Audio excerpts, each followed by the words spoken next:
here is how you can download the last compatible version of the app on your iPad.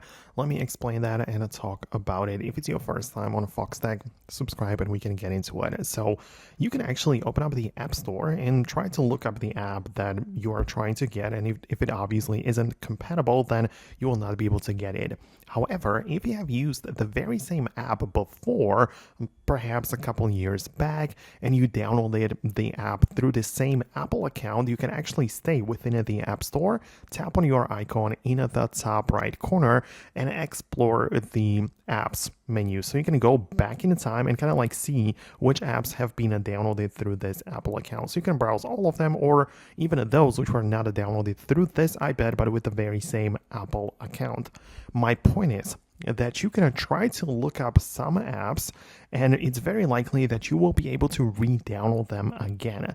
A very interesting example for me is that when I get to the search in here with the apps which I downloaded in the past, I can even look up apps which are no longer available on the App Store.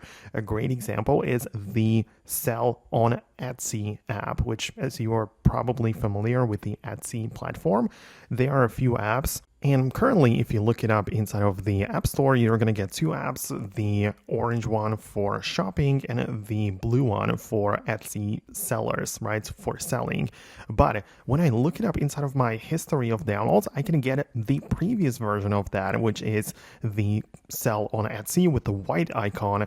And this one is no longer available to be downloaded for anyone else, but I can because I downloaded the app before. So I can literally install it on my iPhone or iPad and potentially even use it, but that's something which is not available for anybody else really.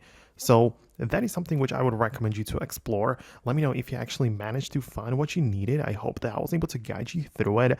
Thanks a lot. Subscribe for more tips and videos like this one, and I'll see you later in the future uploads.